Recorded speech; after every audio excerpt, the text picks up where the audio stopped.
My name is Tom, and I want to tell you about how I lost everything.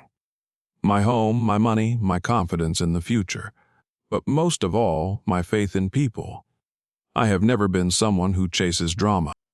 All my life I worked, built a future, and thought I had found a person with whom I would share my old age. 20 years of marriage is no joke, right? You know what I mean. When you wake up every morning and know that the one who has been with you in joy and in hard times is by your side. When it seems to you that you have already learned every expression on this person's face, every movement. But, as it turned out, you can live with someone for half your life and not know the most important things about them. If you were to see us from the outside, you would say, what a perfect couple, and we had a beautiful house in the suburbs, 2 cars, and a stable income. We went on vacations, met with friends. But most importantly, I believe that we had true love. And now I think, why the hell didn't I notice the warning signs? Or maybe I just didn't want to see them. It all started with little things. My wife, Sandra, started spending more time on her phone. She was constantly checking it, even when we were sitting next to each other. If I asked her who she was texting with, she would just brush it off. Oh, just a friend. Then the delays at work started. The boss makes me stay late, she would say. Well, he makes me work late. We all work. And then I noticed that she changed her perfume, abruptly, without explanation. Just one day, a new scent appeared. Strong, sweet, not like the one she wore before. I joked at the timing. What, a new stage in her life? She laughed nervously. I didn't pay much attention to it. But now I realize it was the beginning of the end. One night changed everything. I woke up to the fact that Sandra was not in bed. The clock showed 3 in the morning. At first I thought she was sick or had just gone to get a drink of water. But when I went out into the hallway, I heard her voice. Quiet, muffled, but still clear. She was talking on the phone. I froze. She was laughing, like she hadn't laughed with me in a long time. I miss you, she said from the kitchen. I felt my throat tighten. Yes, he's asleep. I want to be with you too. Soon, just a little bit longer. Do you know what I did? Nothing. I just went back to the bedroom and got into bed. I lay in the dark and looked at the ceiling. I knew what was happening. But for some reason I didn't want to act. Have you ever experienced this? When the truth knocks on the door and you keep it closed because you don't want to let it into your life. The next day I pretended that nothing had happened. Sandra behaved as usual. She cooked breakfast, asked me what I wanted for dinner. And this is what made me angry the most. This game she was playing. This confidence that I didn't notice anything. I couldn't stand it anymore. Who did you talk to at night? She stopped. She looked at me and suddenly smiled. You're imagining things. Imagined. At that moment I realized I can't live in a lie anymore. I began to prepare for a divorce. But I couldn't even imagine that while I was trying to get out of this situation with dignity, Sandra already had her own plan. And it was much more despicable than I could have imagined. She wasn't just cheating. She was preparing to escape. And when I realized it, it was too late, because all our money disappeared with her, and I was left with nothing. If you had asked me a year ago, I would have answered without hesitation, I have a happy marriage. I was sure that I had found a woman with whom I would live the rest of my life. 20 years together is no joke, right? Sandra and I met when we were very young. She worked as a waitress in a local cafe, and I would go there to have a coffee before work.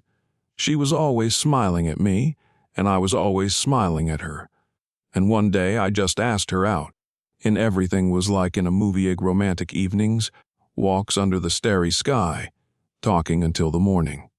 We were young, in love, and confident that we had our whole lives ahead of us. After the wedding, we rented a small apartment and then gradually got on our feet. I worked for a construction company, and she worked in a beauty salon. We worked hard, but we didn't forget to enjoy life. We traveled, went to restaurants, met with friends. When we were finally able to afford to buy a house in the suburbs, I felt that I had achieved everything I had dreamed of. I thought we had created the perfect family.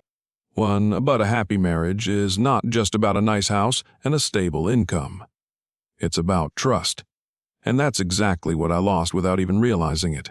I couldn't say when things started going wrong. Perhaps it happened gradually, unnoticed. But one day I woke up and realized that something had changed. Sandra had become colder. Not as caring as she used to be. She no longer hugged me for no reason, did not ask me how my day was. I chalked it up to fatigue. Well, 20 years of marriage is not a candy bouquet, period. Life gets routine and romance fades into the background. But there was something else. Little things that I didn't notice or didn't want to notice. She changed her hairstyle and clothing style. She started spending more time on her phone. In the evenings, she would sit flipping through her social media feed or texting someone, and when I asked who she was texting, she would just brush it off. Just a friend asking what we're going to do this weekend. Then the delays at work started. She came back later than usual and looked too happy for someone who had just spent 10 hours in a beauty salon. I convinced myself that this was normal, that it was just a phase that happens in every relationship. But I guess I just didn't want to see the truth. I was not a jealous man. Sandra had always been an attractive woman, and I knew that men looked at her. But she never gave me a reason to doubt her. But one day I noticed a strange smell in our car, a perfume that she didn't have. A man's, I asked. What is that smell? She shrugged her shoulders in surprise. Probably a client left it behind. I was giving a friend a ride after work. It sounded plausible. But I was still worried. And then there were the expenses. Small, barely noticeable. Money started disappearing from the card. I saw the statements at restaurants, purchases in expensive stores. Did you spend it? I bought a new dress, she answered lightly. Of course, a dress. At the time, I didn't make a big deal out of it. She was my wife, after all. We shared money all our lives, bought things for the house together, and built our future together. I didn't know that while I trusted her with every cent, she already had her own plan. One evening I decided to surprise my wife. I bought her favorite wine, took food from a restaurant, and lit candles. I wanted to spend a romantic evening like we used to. But she didn't even look at it. You could have at least warned me, she said coldly when she saw the table set. I wanted to make her feel good, I replied, feeling something breaking inside. She sat down at the table, took a glass, sipped the wine, and sighed. I'm tired, Tom.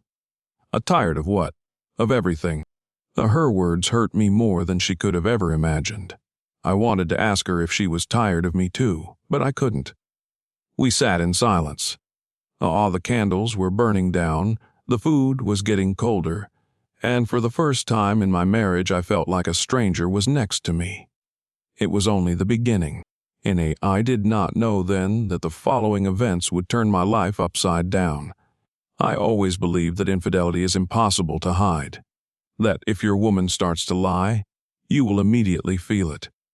But here we are, living under the same roof, sleeping in the same bed, eating at the same table.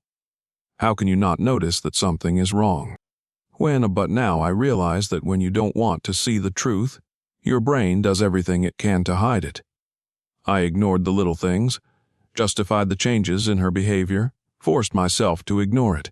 But now, looking back, I realize that these signs were just blatant. We used to not hide our phones from each other. We could easily leave them on the table, in the bathroom, in the kitchen.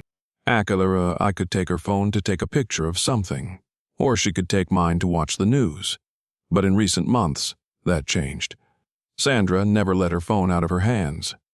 If it was on the table, the screen was always off. The notifications came without sound, and as soon as I approached her, she would turn it face down. Once I accidentally saw her closing the chat when I walked into the kitchen. I didn't say anything, but somewhere in the back of my mind I felt that familiar coldness, the same one that comes when you realize you're being lied to. Who is it? I asked calmly. A friend. She replied so quickly that I didn't have time to comprehend her answer. Since then, I started to look more closely. No. When we first started dating, Sandra could sit in front of the mirror for hours, doing her makeup and choosing an outfit. But after the wedding, she relaxed, like most women in marriage. Didn't care what she wore to the store or how she looked in the morning.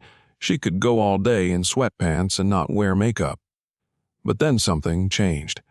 She bought new underwear, expensive lacy. She started putting on makeup even when she was just going to the store. She joined a gym, even though she had always said she hated running. And the most interesting thing is that she never dressed like that for me. At home, she was still wearing the same sweatpants and an old t-shirt, but as soon as she walked out the door, I saw a completely different woman. Are you trying for someone else? I joked. She smiled, but her eyes were empty. At the time, I didn't realize that the joke was closer to the truth than I would have liked. We used to talk for hours, discussing news, plans, laughing at some nonsense. But then the conversations became short. How are you? I'm fine. How was your day? The usual. Each of her answers was dry, without emotion. She no longer asked me how I was doing, was not interested in what I was doing. It was as if she was not there, even when we were sitting at the same table.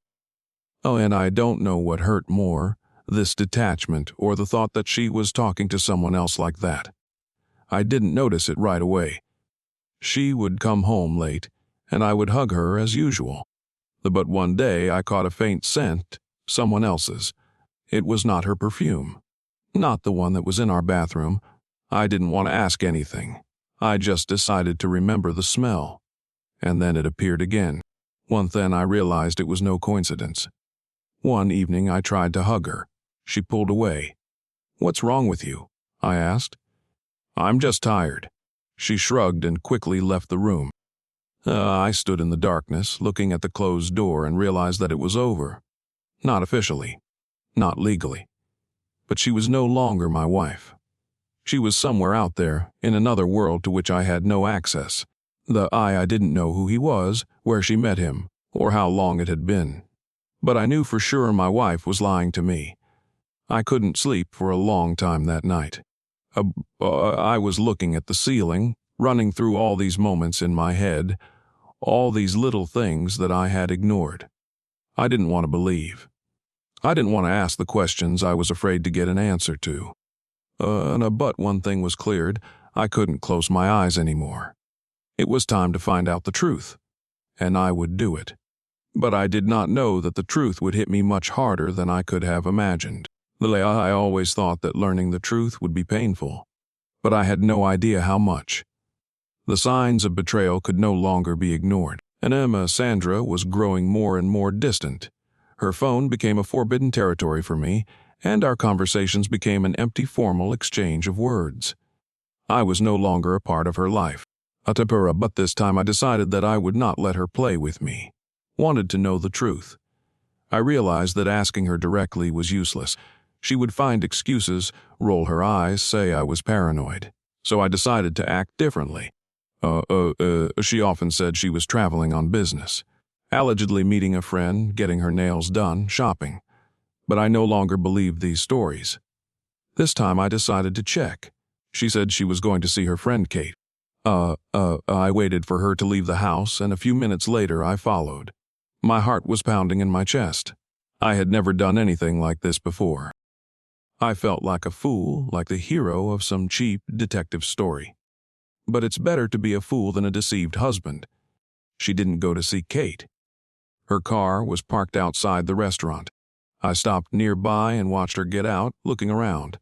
And then he appeared. He was younger than me, tall, athletic, and wearing an expensive suit. He was smiling at her. And she was smiling too. Not like me. Her eyes were shining. She seemed to come alive next to him. They sat down at a table by the window. I saw how he touched her hand, how she leaned closer, how she looked at him. And then I realized that I hadn't been here for a long time. I could have burst in, made a scene. I could have walked up to him, punched him in the face.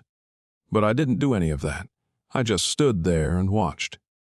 And then I got in my car and drove home. That I thought I would have trouble breathing, that I would be shaking with anger. But no, I felt empty.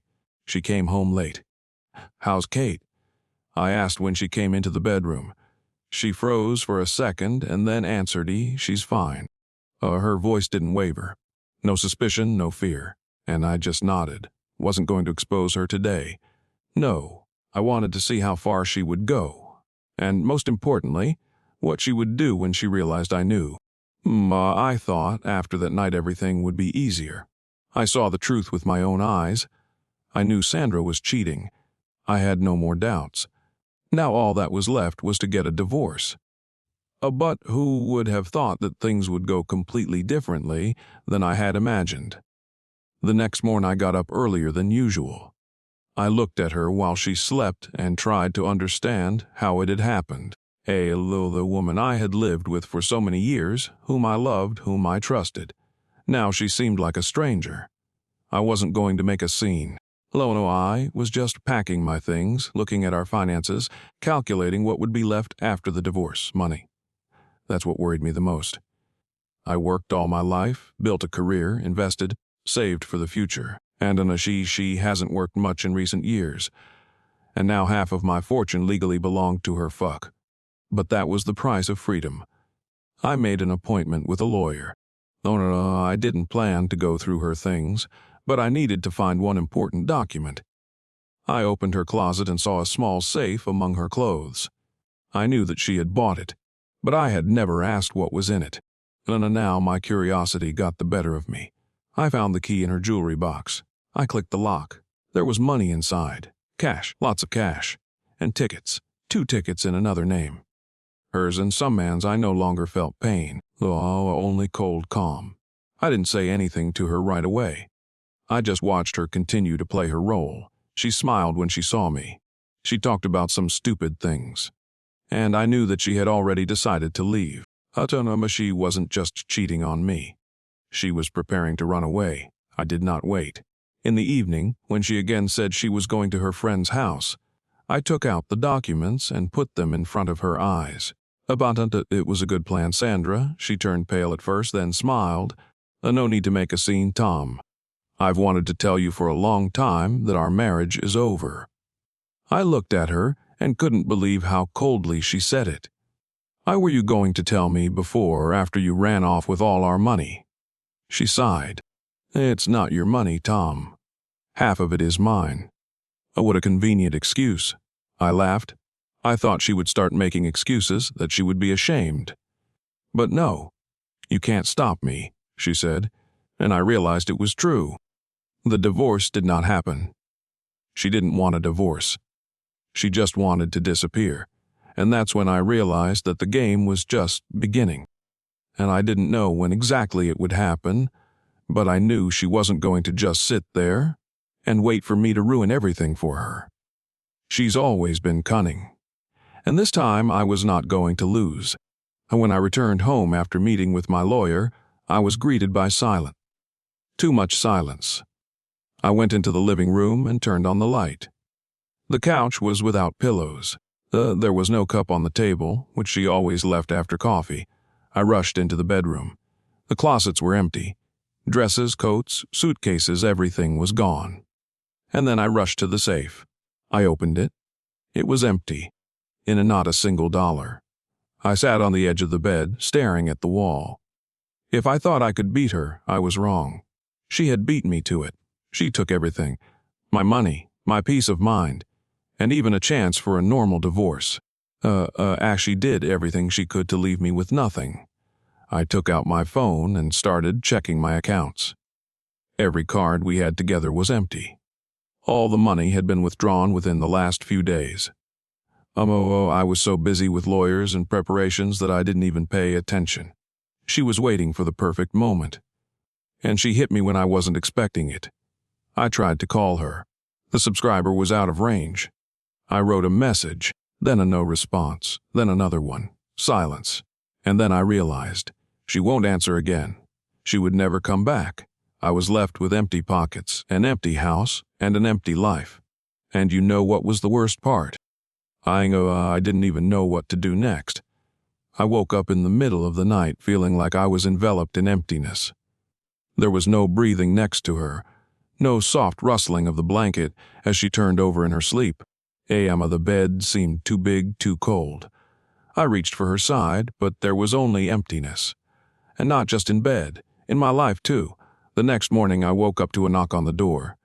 It was a courier with a letter from the bank. They officially informed me that I had $0 in my account. Not that it was a surprise. I sat down in the kitchen, running my hands through my hair. Yesterday seemed like a nightmare, but here it is, real. She had run away. She had taken everything. And now I had to move on with my life. I spent the first week after her escape in a fog. I didn't eat. I didn't sleep.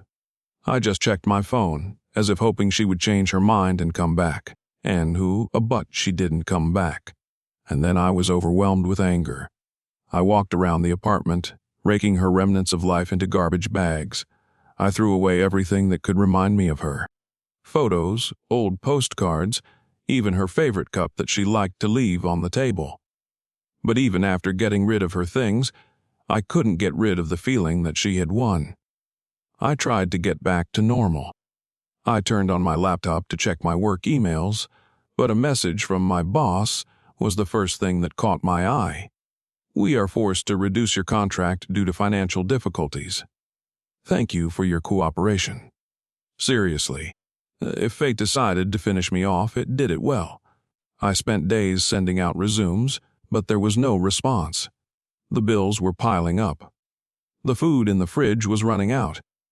And I stood in front of the mirror looking at a person I barely recognized. I used to be a successful man, and now I was left with nothing. I thought that betrayal was the worst thing that could happen. But the real blow comes not from betrayal.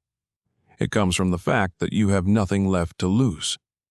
And then realizing either I'm getting off this bottom or I'm going to stay there forever. I had already started to get used to the idea that I would never see her again. It's been a few months since she disappeared, taking all of our joint money. I went from despair to anger, and now I was just trying to move on with my life. But, as it turned out, the story wasn't over yet. It was just a normal evening. I was sitting in the kitchen, drinking coffee and scrolling through job postings on my phone. I had already found a job, although not the one I had planned. But I only had enough money for basic things, but at least I could sleep at night. And then the doorbell rang. I was not expecting anyone. I opened it, and there she was standing in front of me. She had changed. Tired, gaunt, familiar facial features, but without the self-confidence that used to annoy me so much. Hello. Her voice was quiet. It took me a while to answer. What are you doing here? Can I come in? I caught my breath. She had the nerve to come back. After everything. But instead of slamming the door, I stepped aside. I don't know why. She came into the apartment, walked slowly around the room, as if remembering how things used to be. You've settled in well, she said, but her voice was trembling. Without further ado, I interrupted. Why are you here? She lowered her head and clenched her hands into fists. Oh, I made a mistake, she whispered. I laughed. Did you? I would never have guessed. She sighed.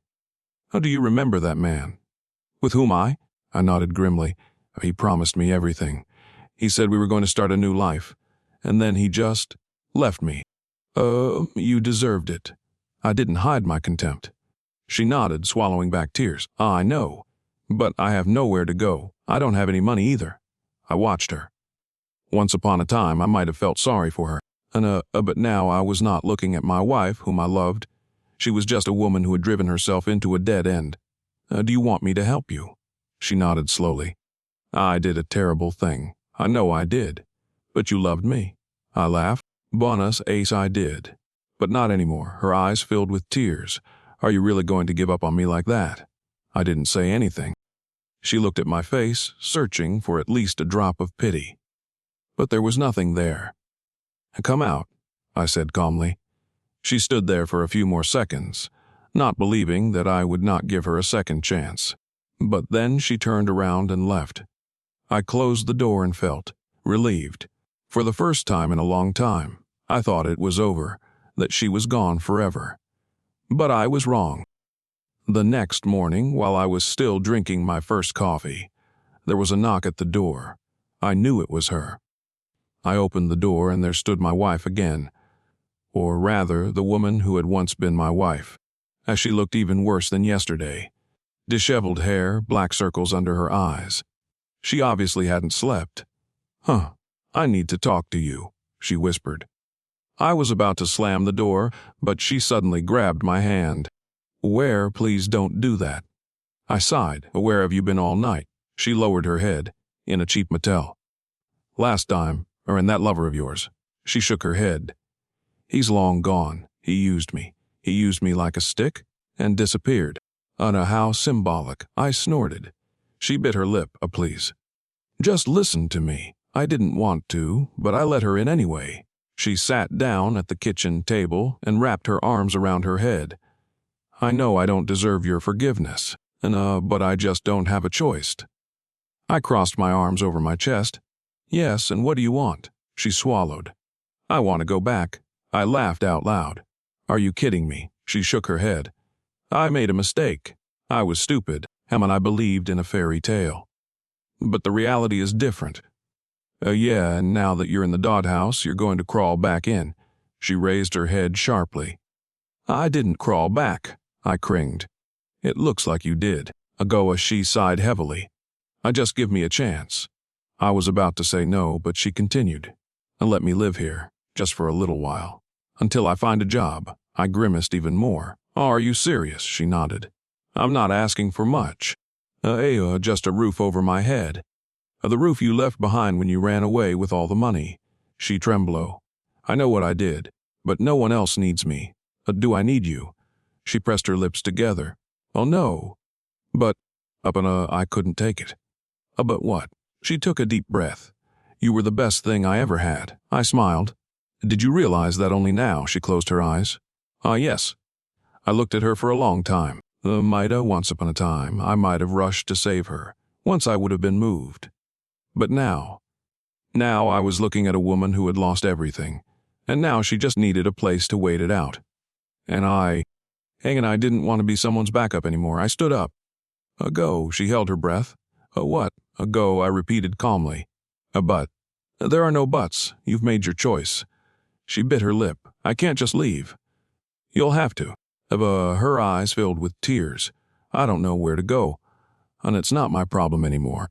She stood there for a few more seconds, waiting for me to change my mind. But I remained silent. And then she realized. She turned around and left. Joe and I closed the door, and this time I felt not just relief, I felt freedom. When the door closed behind her, I stood in silence for a long time. I expected to feel something more: anger, sadness, relief. But there was only emptiness inside. Not that I regretted my decision. It's just, this story didn't have the ending I expected. I thought it was over, that she would leave and never come back. But less than an hour later, my phone vibrated. Her number. I didn't answer it. A minute later, another call. And then another. And another. I turned off the sound and went back to my coffee. But then a message came. "I'm not giving up. We need to talk." I sighed. This "we" hadn't existed for a long time.